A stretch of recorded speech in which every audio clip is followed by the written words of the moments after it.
Good evening and welcome. Live tonight on the latest from 7 News. Developing now, Prince Harry spills on his brother's secret phone hacking settlement.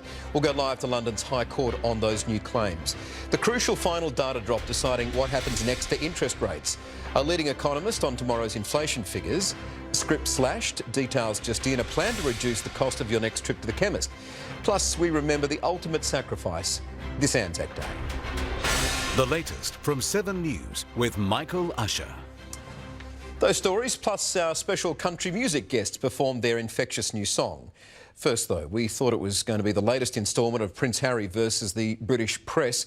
Tonight, though, his lawyers have dragged brother William into the battle with surprising new claims about his own secret settlement in court. Our Europe Bureau Chief Hugh Whitfield is live outside the High Court in London. Hugh, good evening to you. So what's been revealed at this hearing in the past couple of hours? Well, Michael, these revelations have come forward as Prince Harry makes a claim against the Murdoch-owned News Group newspapers and specifically The Sun. He claims that, among other things, journalists at that newspaper over the years have listened to his voicemails. Now, his lawyers have lodged papers as part of a 3-day pre-trial hearing, and in those papers they say that the royal family had an agreement with the Murdoch-owned News Corporation and News Group to allow members of the royal family to make claims for compensation, but only after other procedures had taken place. So essentially deferring them, allowing News Group to get their house in order.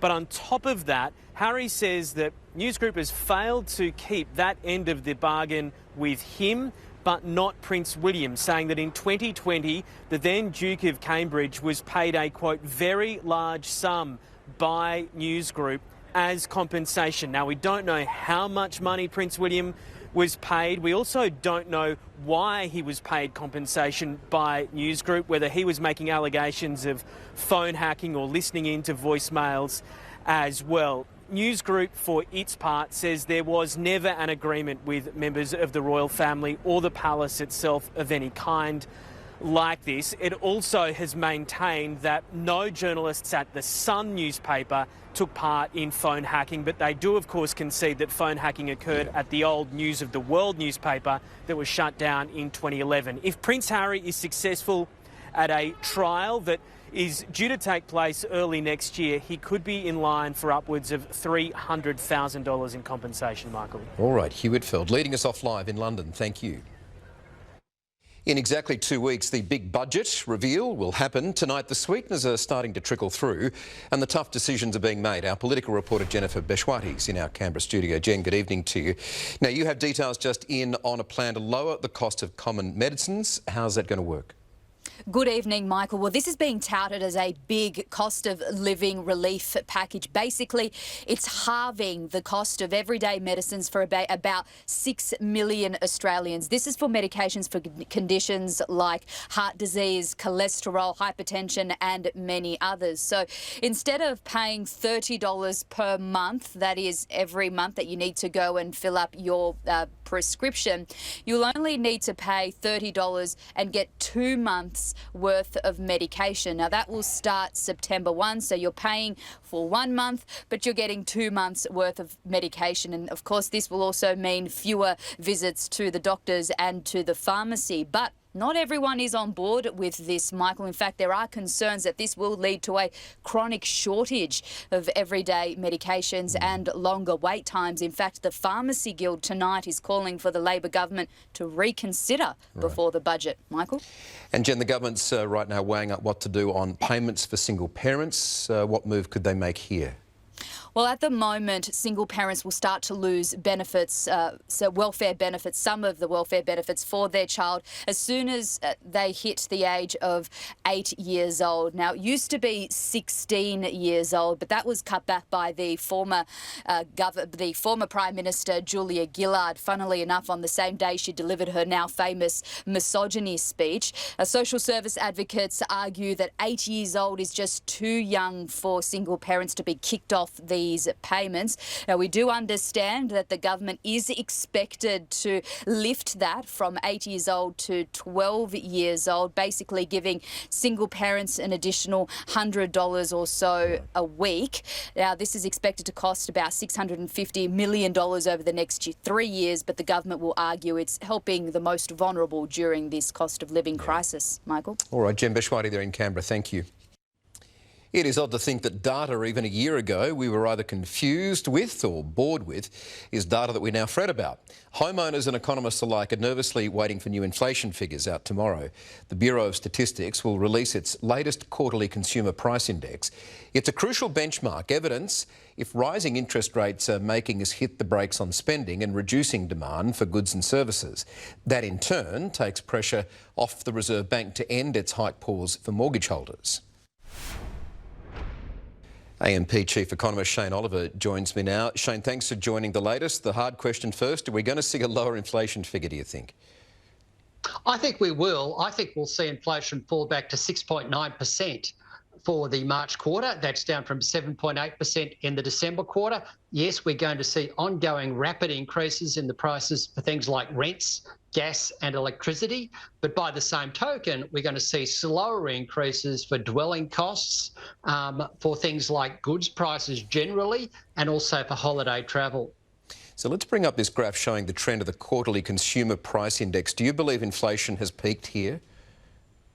I think it did, and I think we saw the peak in inflation in the December quarter. In fact, when you look at the monthly figures provided by the ABS, that of course only go up to the February month, they show quite a clear downswing. And I think that's also consistent with what we're seeing globally. So inflation was sitting at about 6.8% in February. Even a drop tomorrow would still be far off the 2 to 3% target rate. So do you think the Reserve Bank need to make another rate rise when it meets in a week?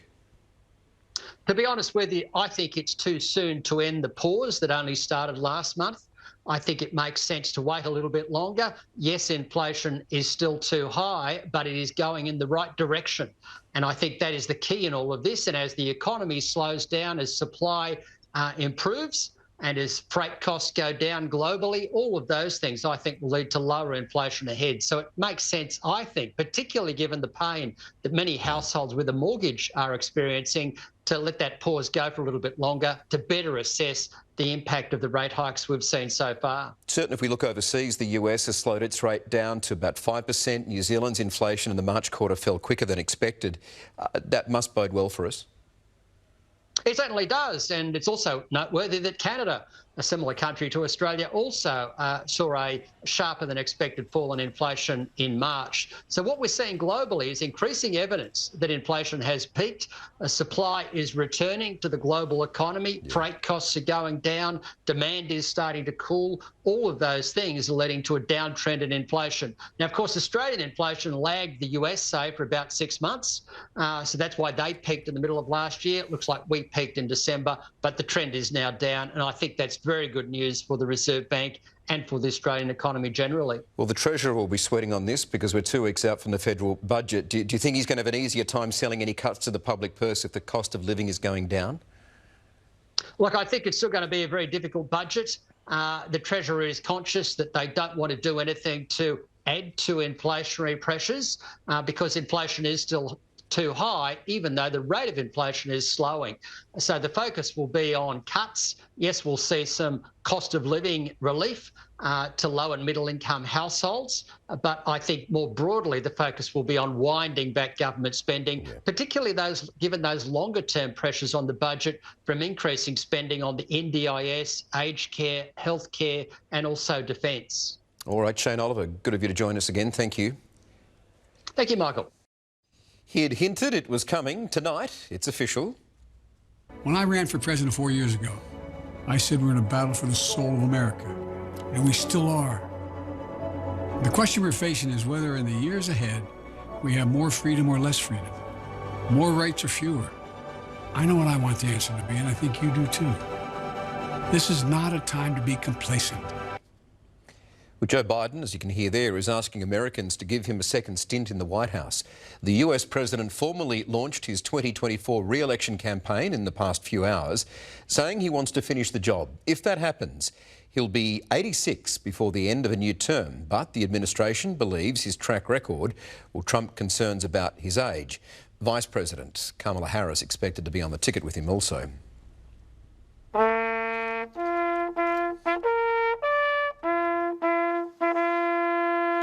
108 years after those first ANZACs set off in their boats, we remember them and all who followed, and we reflect on all that has been made possible by generations of sacrifice. At dawn, we pause to remember that sacrifice. In the nation's capital, the Prime Minister, in his first ANZAC address, spoke of his hope that war will one day be over. In Gallipoli, where more than 8,000 of our soldiers died, a still and very solemn service. 1,500 pilgrims making that journey. At the Western Front in Villers-Bretonneux, France, honouring the 46,000 who never made it home. And in London there, the Prince of Wales laid a wreath at a dawn service at Wellington Arch. Next to Rochelle Brown, racing to resume across Victoria tomorrow, postponed after the death of a jockey. Rochelle, good evening. We've heard from that jockey's family now. That's right, Michael. The racing community did pause today on what was supposed to be the ANZAC Day races out of respect for jockey Dean Holland. The father of four was killed when he was thrown from his horse during the first race at Donald yesterday. Now, today, his family released a heartfelt statement saying that grief is completely overwhelming us. We are aware of thousands who are sharing our pain as we come to the reality we have lost a once-in-a-lifetime person. Now, we are thinking of Dean's colleagues, they said, in the jockey's room, as well as all in our industry that he loved so much. Now, Holland's death comes a little more than a month after his biggest career highlight. The racing community, as we said, is now rallying around the family. Racing Victoria has announced it will be making a donation of $100,000 to a GoFundMe page that's been set up for the family. The total raise is already more than $500,000 tonight and rising quickly. Now, racing will resume on Wednesday around the state. The second race at Ballarat as well will be named in honour of the 34-year-old. Jockeys also will wear armbands to mark the death of their much-loved colleague. Michael? All right, Rochelle Brown there in Melbourne, thank you. Confirmed tonight, a state funeral will be held for Father Bob Maguire. Family has accepted an offer from the Victoria Government to celebrate his life of service. And the service will take place at St Patrick's Cathedral in Melbourne at a date that's yet to be locked in. The age of criminal responsibility, that is how old someone can be before they're arrested or charged, is set to be raised in Victoria. Cabinet reportedly agreed to lift it from 10 to 12, going up to 14 by 2027. Human rights and legal groups want that to happen sooner. Our Attorneys General meet on Friday to discuss a national approach. A worker has died in a crash at a mine owned by BHP in South Australia. We understand the 25-year-old was struck by a truck at Olympic Dam. The company says it is deeply saddened and engaging with Safe Work SA and police on their investigations. Amy Clements, our reporter's live in Sydney now, ahead of developments tomorrow at the inquiry into child killer Kathleen Folbig. Amy, hello to you. What are we expected to hear? Well, Michael, lawyers are expected to make their final arguments as to whether there is enough evidence to raise doubt that Kathleen Folbig killed her four children. The 55-year-old is currently serving a minimum 25-year prison sentence after four of her children, aged between 19 days and 19 months, died suddenly. Back in 2003, it was the Crown's case that she smothered them, but Folbig has always maintained her innocence and that they died of natural causes. And this most recent inquiry is looking into whether a genetic variant found in two of her children could have caused their death. But Michael, even if the inquiry does eventually find that there is reasonable doubt over her convictions, it's likely to only be the start of her journey to freedom. The case would then have to go back to the Criminal Court of Appeal for a final decision. And if she did eventually walk free after nearly 20 years in prison, well, Michael, that would make this one of the greatest wrongful incarcerations in Australian history. It is quite the case. All right, Amy Clements there in Sydney, thank you. Rugby League's hottest property is making a big switch tonight. Raiders' Jack Whiten is signing on with South Sydney after turning down multi-million-dollar deals. Let's go live to Ned Baum in Brisbane. Ned, Good evening. It's a big loss for the Dolphins, who'd been fighting pretty hard to bring him over. Yeah, it is, Michael. It's a big loss, and I'm a Dolphins fan, so thank you so much for reminding me of that.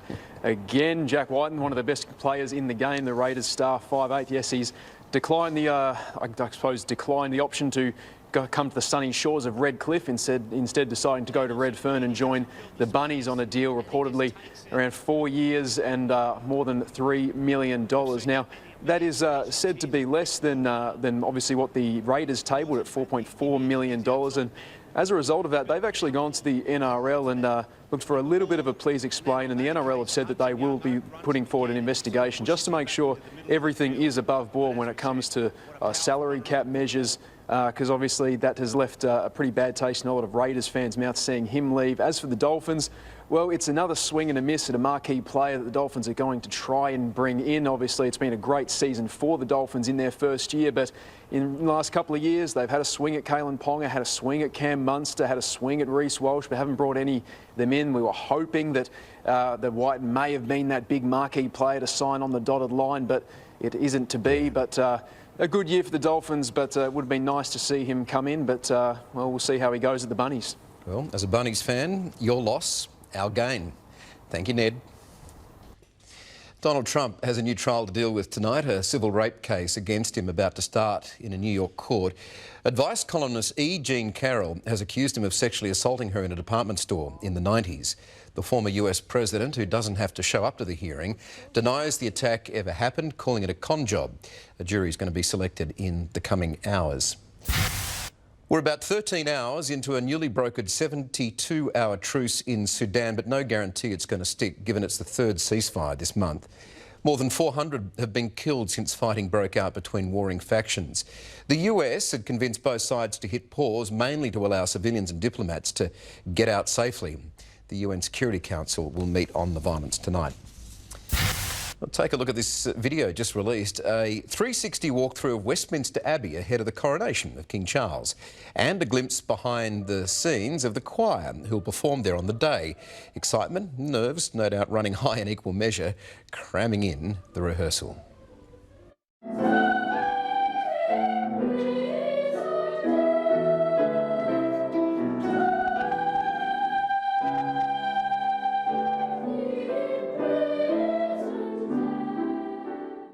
It is going to be something. Well, grab the remote, turn up the volume. You're in for an absolute earworm next. It's a great song. Our biggest selling country music duo is here. Their new hit topping the independent charts, It's Infectious, and they're performing it for us here. A musical treat coming up on the latest from 7 News. Stay with us.